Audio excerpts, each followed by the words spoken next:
इससे पहले हम लोगों ने प्रोडक्ट ऑफ टू वेक्टर्स देखा था, प्रोडक्ट ऑफ टू वेक्टर्स, जो कि बड़ा खास केस था। जो प्रोडक्ट ऑफ टू वेक्टर्स में आपने देखा था कि किस तरीके से प्रोडक्ट लिया जाता है, और उसमें general term n cross n में भी आपने देखा था ये, सॉरी,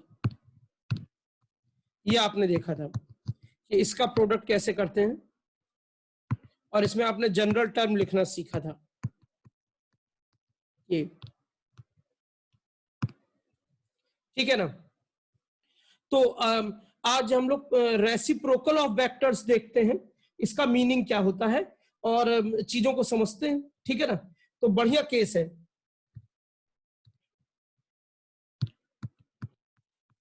अब पहले छोटा सा एक सवाल है, जरा सब लोग ध्यान देंगे। मैंने कहा ना आज का लेक्चर थोड़ा डिफिकल्ट है, आज का लेक्चर थोड़ा डिफिकल्ट है, आपको थोड़ा मेहनत से काम करना पड़ेगा। लेकिन अगर आज का लेक्चर आपने सीरियसली सुना तो आपको बहुत फायदा भी होगा। आप कहेंगे कि हाँ मुझे रियली में चीजें पता है। जैसे मान लो कोई डिटर्मिनेंट है, अब तक हम लोग ये जानते हैं कोई ये डिटर्मिनेंट है a11 a12, ये मैंने इसके एलिमेंट लिख दिए। फिर आप डिटर्मिनेंट का जब एक्सपेंशन करते हो तो a11 लिखा, ये उसका को फैक्टर लिखते हो। फिर कोई भी एनी रो एनी कॉलम के अबाउट तुम ओपन कर सकते हो, एक्सपेंड कर सकते हो। a12 लिखा, a12 लिखा, तो अब आप क्या करते हो, इसका को फैक्टर। a13 लिखा तो उसका को फैक्टर। इस तरह जब आप सॉल्व कर देते हो तो ये डिटर्मिनेंट की वैल्यू आपको मिल जाती है। मतलब डिटर्मिनेंट तो इटसेल्फ अपने आप में एक वैल्यू ही है, वो एक्सपेंड करके आप उसको सॉल्व कर लेते हो। मैंने आपसे कहा ही था कि डिटर्मिनेंट एक डेटा लिखने का तरीका है। अब देखिए, मैं ध्यान से समझिएगा जो मैं कहने जा रहा हूं, नोट अभी मत करिएगा। जब मैंने क्या किया कि जो एलिमेंट लिया उसका कोफैक्टर, फिर अगला एलिमेंट उसका कोफैक्टर, तो ये कुछ वैल्यू आ जाएगी।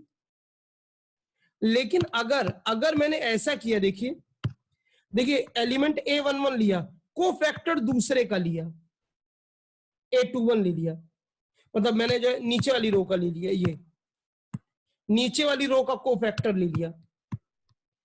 a11 है तो कोफैक्टर दूसरे का, फिर a12 है कोफैक्टर दूसरे का। जब भी ऐसे एक्सपेंड करोगे तो वैल्यू 0 आएगी। जैसे आपने a11 लिया और थर्ड रो का जो है आपने कोफैक्टर ले लिया, 12 थर्ड रो का वो ले लिया आपने, दूसरी रो का आपने कोफैक्टर ले लिया, तो वैल्यू 0 आएगी, वैल्यू 0 आएगी। आपको बताना है क्यों। मतलब a11 है उसी का कोफैक्टर लिया, फिर a12 उसी का कोफैक्टर लिया, तो कुछ वैल्यू आएगी, सम वैल्यू।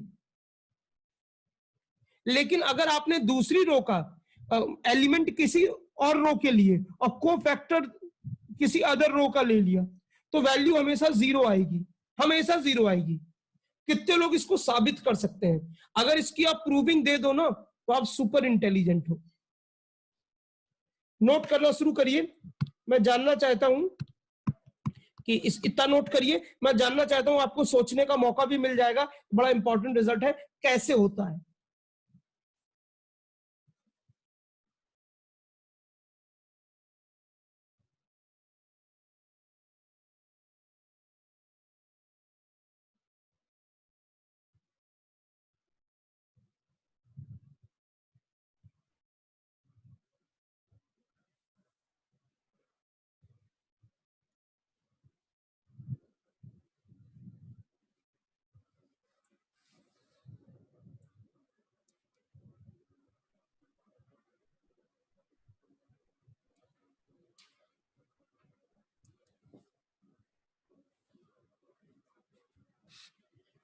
ये सब वो आर्टिकल हैं जो नॉर्मली अदर टीचर डिस्कस नहीं करते हैं, और अगर करते भी हैं तो सिर्फ रिजल्ट बता देते हैं, प्रूविंग नहीं देते हैं। मैं आपसे ऐसी चीजें डिस्कस भी करूंगा और प्रूविंग भी दूंगा। यही एग्जैक्टली आपको जेई एडवांस लेवल तक ले जाएगा, इस तरह का डिस्कशन। फंडामेंटल तो सीख ही लोगे तुम, वो तो मैं तुम्हें सिखा दूंगा, फंडामेंटली स्ट्रॉन्ग कर दूंगा तुमको मैं।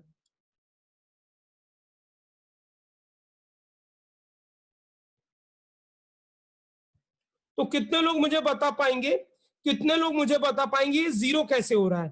देखो, जब वही रो उसी का कोफैक्टर, तो वैल्यू आएगी, डिटर्मिनेंट की जो वैल्यू होती है वो आएगी, जो डिटर्मिनेंट की वैल्यू होती है वो आएगी। लेकिन किसी और रो का अगर आप वो लेते हो, किसी और रो का अगर आप वो लेते हो, कोफैक्टर लेते हो किसी और रो का, तो जो वैल्यू है वो वैल्यू जो है ना वो नहीं आएगी, वो जीरो ही आएगी, वो जीरो ही आएगी।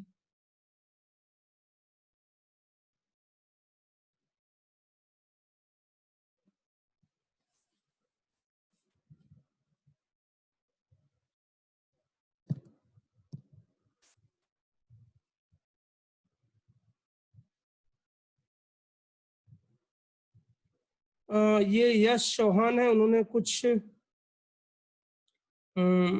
अगर एक्सपेंशन को हम वापस डिटर्मिनेंट फॉर्म लिखें तो दो रो सेम आएंगी।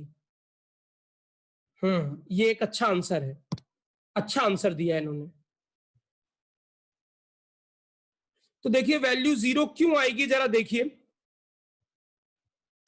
और कोई कुछ बताना चाहता है? It if open all the elements then it will be cancelled. चलिए देखिए ओपन कर देंगे सारे तो वो कैंसिल हो जाएगा, वो तो एक अलग तरीका, वो तो थोड़ा नॉन मैथमेटिकल आंसर हो गया। देखिए ये जो पहले आंसर दिया था यश चौहान ने, वो अच्छा आंसर दिया था। देखिए ऐसा होता है, एक काम करते हैं, देखिए इसकी प्रूविंग हम ऐसे देते हैं, ध्यान दीजिएगा। ये डिटर्मिनेंट है कोई, अब मैंने क्या किया, इस डिटर्मिनेंट का जैसे ये वाली रो है, ये तो है ही, और जो सेकंड रो है, सेकंड रो उसको हटा के फर्स्ट रो से रिप्लेस कर दिया, दोनों मतलब सेम कर दी, तो जाहिर सी बात है कि ये जीरो आएगा रिजल्ट, ये जाहिर सी बात है रिजल्ट जीरो आएगा क्योंकि दो रो आइडेंटिकल हो चुकी हैं। अब जरा देखिए, हम जब ये लिख रहे हैं A11, तो यहां असल में होना चाहिए था ये जीरो, कब ना होता, ध्यान दीजिएगा, जब A21 लेते, ये A12 की जगह A22 लेते, A13 की जगह A23 लेते, तो यही एलिमेंट उसका कोफैक्टर, यही एलिमेंट उसका कोफैक्टर, यही एलिमेंट इसका कोफैक्टर। लेकिन आपने क्या किया है, आपने क्या किया है जरा ध्यान दीजिए, मैं इसको मिटा रहा हूं। अब आपने क्या किया है कि ये ना लिख लग के दूसरे का लिया है, आपने दूसरे का लिया है, ये A11 A21, ये तभी हो पाएगा जब दो रो आइडेंटिकल होंगी। तो इसका मतलब है कि ये दो रो आइडेंटिकल है, तो इसको एक्सपेंड करोगे तो हमेशा जीरो आएगा। फिर से समझिएगा, बहुत खास बात है, बहुत खास बात है, जरा ध्यान से समझिएगा। जब आपने एक रो लिया और उसी का कोफैक्टर लिया तब तो ठीक है, लेकिन अगर आपने एक रो लिया और दूसरी रो का कोफैक्टर लिया तो ये बिल्कुल वैसा ही है। ध्यान से सुनिएगा, थोड़ा मेरी लैंग्वेज सुनिएगा। अगर आपने फर्स्ट रो लिया और सेकंड रो का कोफैक्टर लिया, अगर आपने ऐसा किया तो आपने वास्तव में एक ऐसे डिटर्मिनेंट को ओपन किया है जहां पे दो रो आइडेंटिकल हैं, तो वैल्यू जीरो आएगी। फिर से सुनिएगा, फिर से सुनिएगा, गंभीर बात कह रहा हूं।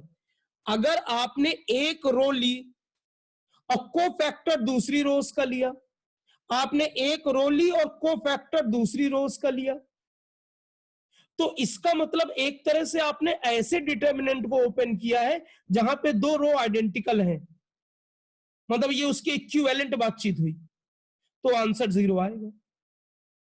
इसीलिए देखिए मैंने ये लिखा है यहां पे, एक इसको नोट कर लीजिए पहले जल्दी से, इसको नोट कर लीजिए, मतलब यहाँ पे लिखने के लिए कम है, समझाने के लिए ज्यादा है।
ठीक है, समझ में आया सबको? जैसे मेरा ये कहना है, मेरी बात ध्यान से सुनेंगे, जैसे ये आप लिखोगे ही क्यों? ये तभी लिखोगे जब आप ये कह सकते हो, मेरी बात ध्यान से समझिएगा, जब भाई आप बेसिकली मान लो आपको ये लिखना था, देखिए A12 A21 A22 A22 तो वैल्यू आती, लेकिन आपने यहां रखा है A11 A21, यहां लिखा है A12 A22, इसका मतलब ये हुआ कि दो रो आइडेंटिकल हैं, तो दो रो आइडेंटिकल होते ही डिटर्मिनेंट की वैल्यू 0 आ जाएगी। ठीक है, अब इस पे आप जब तक आप मुझसे बात नहीं करेंगे, पूछेंगे नहीं, तब तक मैं नहीं समझा पाऊंगा। ठीक है, अब मेरा ये कहना है कि देखिए ये रिजल्ट रट लेते हैं कि ये आई जे है, ये आई डैश जे डैश है।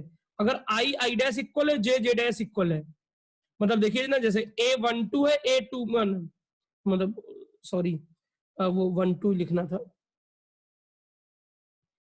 ये मैंने यहाँ पे A11 A22, ठीक है, वो एक ही बात है।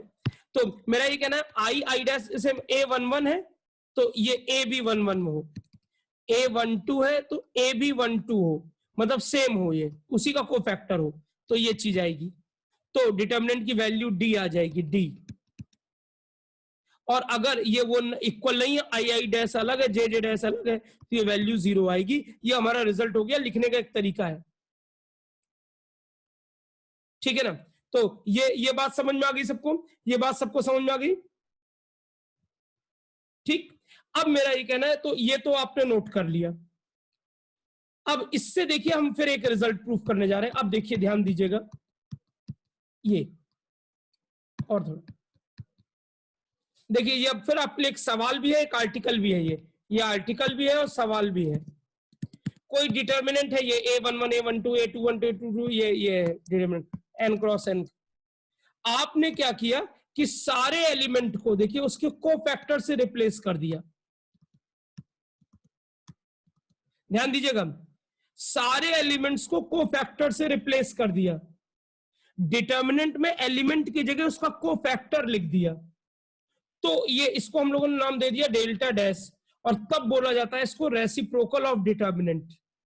ध्यान दीजिएगा, ध्यान दीजिएगा, एक कोई डिटर्मिनेंट है, एक कोई डिटर्मिनेंट है, डिटर्मिनेंट है तो उसके एलिमेंट्स हैं, डिटर्मिनेंट है तो उसके एलिमेंट्स हैं। अगर आपने सारे एलिमेंट की जगह उसके कोफैक्टर से रिप्लेस कर दिया, तो उस डिटर्मिनेंट को बोलेंगे रेसिप्रोकल ऑफ दैट डिटर्मिनेंट। और अगर ये जो n क्रॉस n है, ये तो ये जो रेसिप्रोकल ऑफ डिटर्मिनेंट है उसकी वैल्यू आती है, जो डिटर्मिनेंट की वैल्यू है उसकी पावर n-1। ये आपको प्रूविंग देनी है, इसकी प्रूविंग आपको देनी है। देखें कितने लोग दे पाते हैं, जबरदस्त आर्टिकल है ये। इस पे फिर सवाल एग्जाम में कैसा मिलता है वो भी बताऊंगा। नोट करिए, नोट करिए।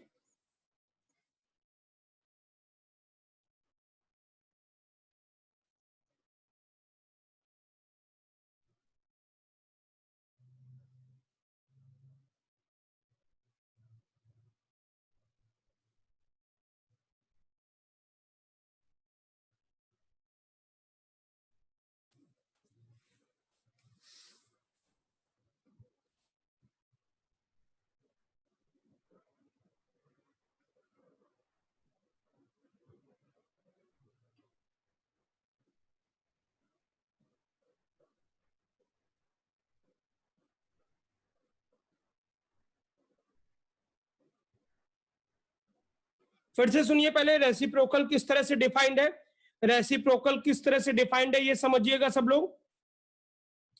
कि अगर अगर आपने क्या किया, अगर आपने क्या किया कि किसी भी डिटर्मिनेंट के एलिमेंट्स को उसके कोफैक्टर से रिप्लेस कर दिया, तो जो रिजल्टेंट डिटर्मिनेंट आएगा, जो रिजल्टेंट डिटर्मिनेंट आएगा, जो रिजल्टेंट डिटर्मिनेंट आएगा वो उसका रेसिप्रोकल ऑफ डिटर्मिनेंट बोला जाएगा। और उसकी वैल्यू हमेशा, जो डिटर्मिनेंट की वैल्यू होती है उसकी पावर n-1 आती है। ये आपको इसकी प्रूविंग देनी है। तुम में से जो लोग इसकी प्रूविंग दे सकते हो वो लोग मैसेज बॉक्स में यस लिखेंगे, तो मैं उनसे कहूंगा कि फोटो भेजो फिर व्हाट्सएप पे कि क्या आपने वर्किंग की है।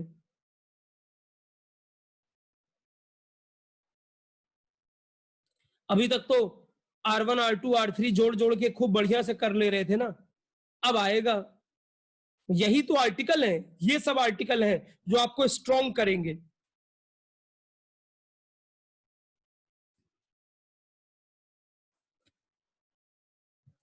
जल्दी कोचिंग टीचर्स ये सब बताते नहीं है, क्योंकि इसको बताने में सरदर्द होता है ना।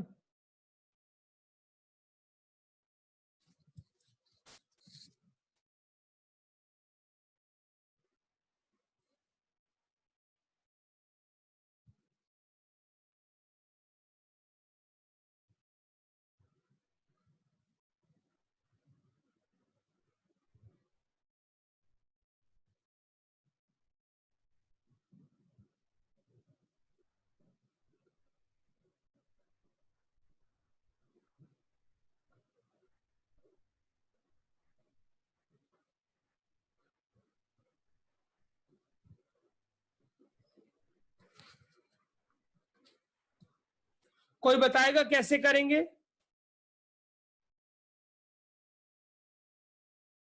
हिंट दूं थोड़ा सा। प्रोडक्ट ऑफ वेक्टर्स का यूज करना है, प्रोडक्ट ऑफ वेक्टर्स का यूज करना है।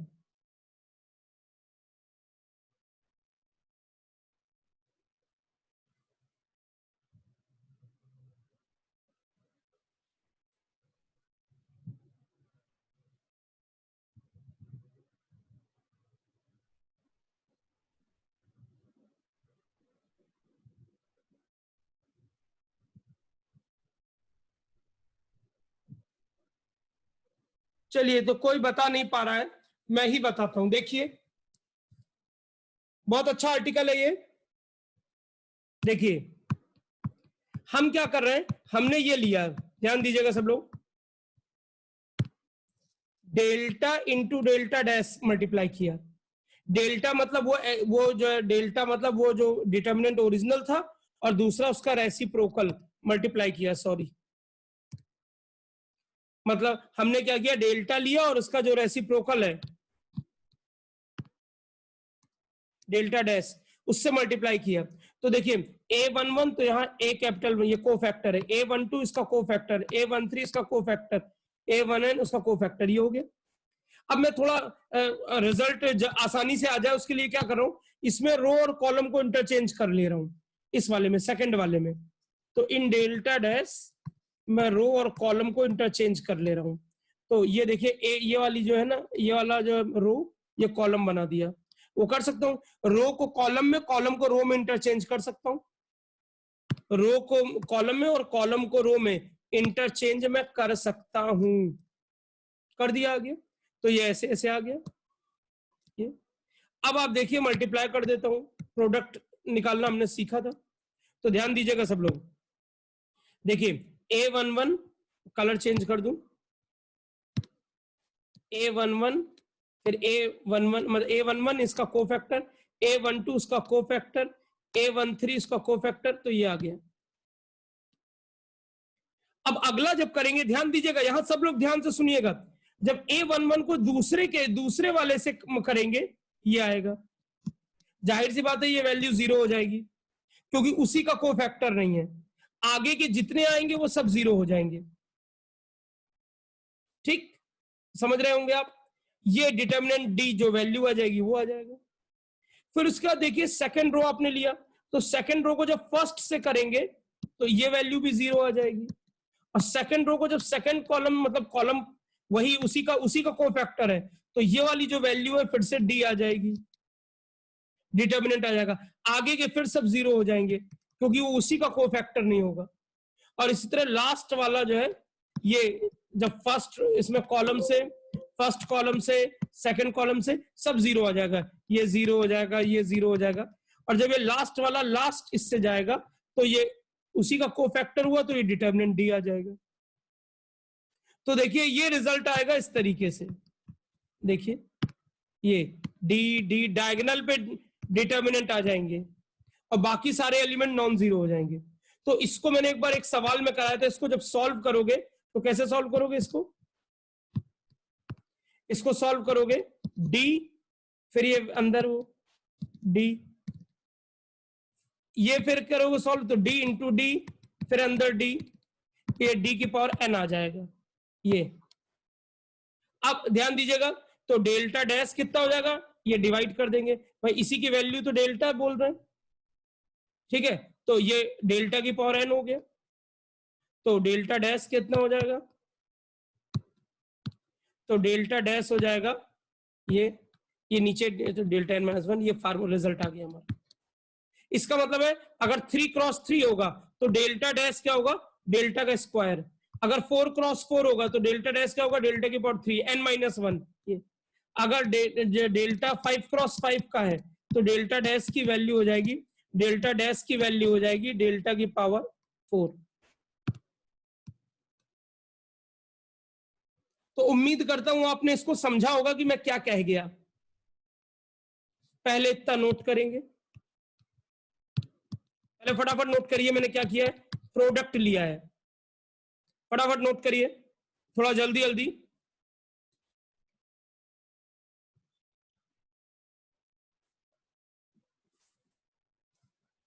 ये रिजल्ट याद रख लोगे ना तो इसमें सवाल बहुत ज्यादा नहीं मिलते हैं, लेकिन सवाल जो मिलेगा वो तुरंत होगा।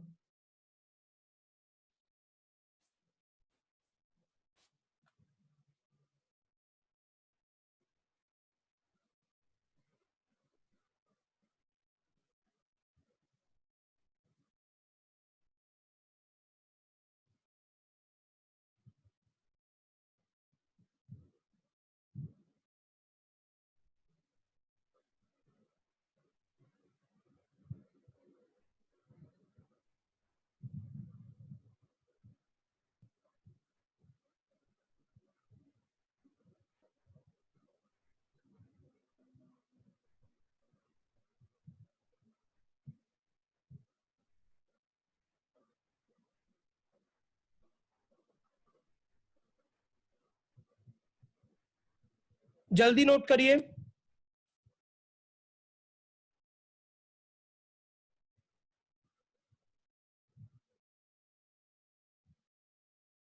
हमने रो को कॉलम में, कॉलम को रो में चेंज कर लिया, तो उससे क्या होगा, प्रोडक्ट करने पे ये एकदम साफ साफ दिखेगा, एकदम साफ साफ दिखेगा कि एलिमेंट और उसी का कोफैक्टर से मल्टीप्लाई हो रहा है, तो डिटर्मिनेंट की जो वैल्यू है वो आएगी, और जब नहीं हो रहा है तो जीरो आएगा। बहुत अच्छा आर्टिकल है ये। अभी आगे आप लोग पढ़ेंगे ना तो आप बताइएगा मुझे कितने टीचर्स ने ये पढ़ाया।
थोड़ा और जल्दी नोट करेंगे, एक सवाल भी करना है।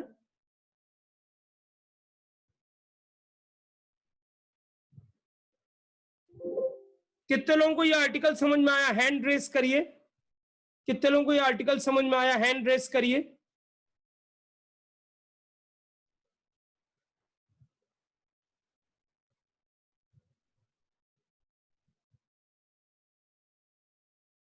चलिए, अच्छा लगा, काफी लोगों को समझ में आया। 16-17 लोगों ने हाथ ऊपर किया है।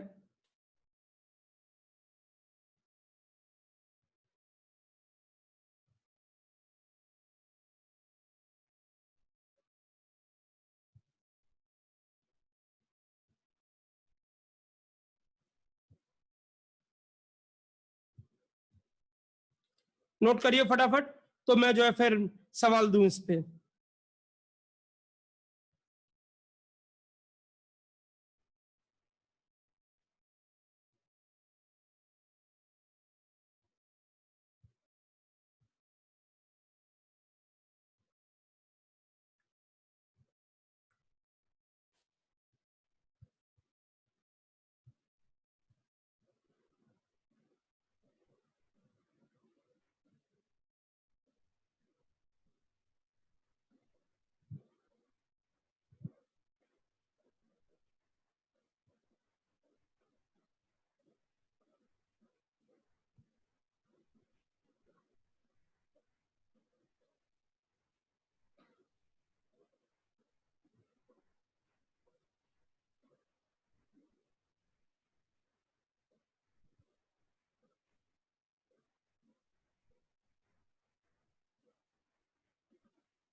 ठीक है, तो चलिए सवाल करते हैं हम लोग। ये सवाल है, ये सवाल है, आपके स्क्रीन पे दिख रहा है। मुझे आंसर भेजिए, इसका आंसर भेजिए।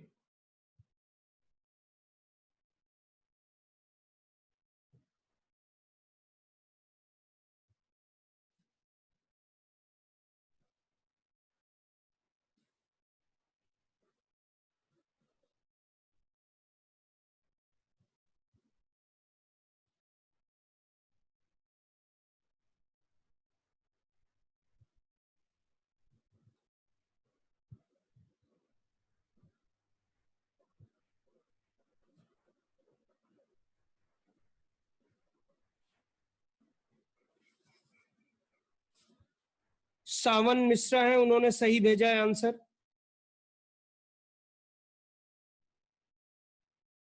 सावन मिश्रा, उन्होंने सही भेजा है, एक बच्चे ने अब तक भेजा है। इस मीटिंग में हमारे पास बस अब 3 मिनट बाकी हैं, फटाफट करिए।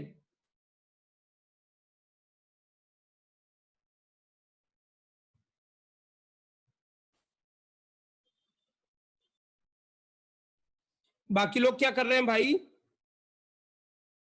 अजय कुमार का ठीक है। आंसर एवरीवन नहीं भेजना है, आयुषी गलत है। एवरीवन को क्यों भेज रही हो? आंसर मुझे भेजना है, सबको नहीं भेजना है, और गलत भी हो गया है।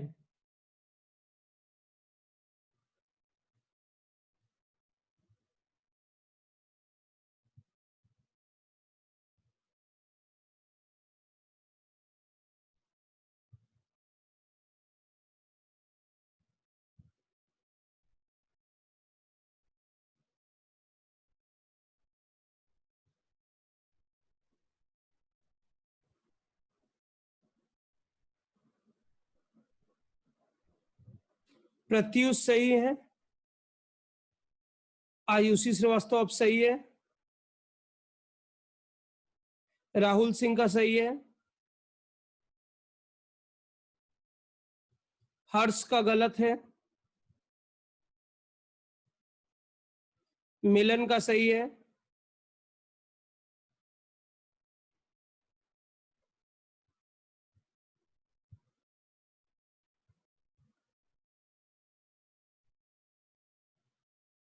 यश चौहान का गलत है, हर्ष बंसल का गलत है,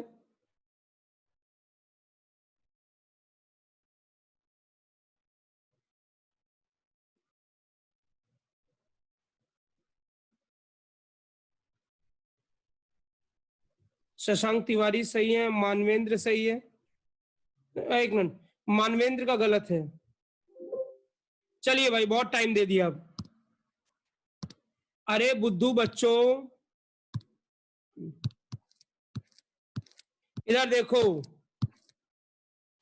अरे ये जो लिखा हुआ है ना, ये A11, इसका कोफैक्टर लिखा हुआ है ये B2C3 B3C2, ये B1, तो B1 की जगह उसका कोफैक्टर लिखा है, देखो ये A2C3, मतलब माइनस साइन के साथ रहेगा, तो ये मतलब कोफैक्टर उसका लिखा है, कोफैक्टर ये, तो ये जितने भी लिखे हैं सब कोफैक्टर लिखे हैं ये। तो जब ये कोफैक्टर लिखे ये मतलब असल में तुम कहोगे सर कहां लिखा है, अरे असल में ये लिखा है, देखो B11 का लिखा है माइनस A2C3 माइनस ये A2C3, ठीक है, और ये क्या कर रहा हूं मैं, A2C3 A3C2 ये है, तो माइनस जब मल्टीप्लाई हो जाएगा तो ये हो जाएगा A3C2 माइनस A2C3, ये तो देखो यही चीज लिखी हुई है ये, तो असल में ये इसका कोफैक्टर ही लिखे हैं सबके, तो जानते हो ये क्या हो जाएगा, ये रेसिप्रोकल हो जाएगा, इसका मतलब ये डेल्टा डैश हो जाएगा, डेल्टा डैश होता है डेल्टा n-1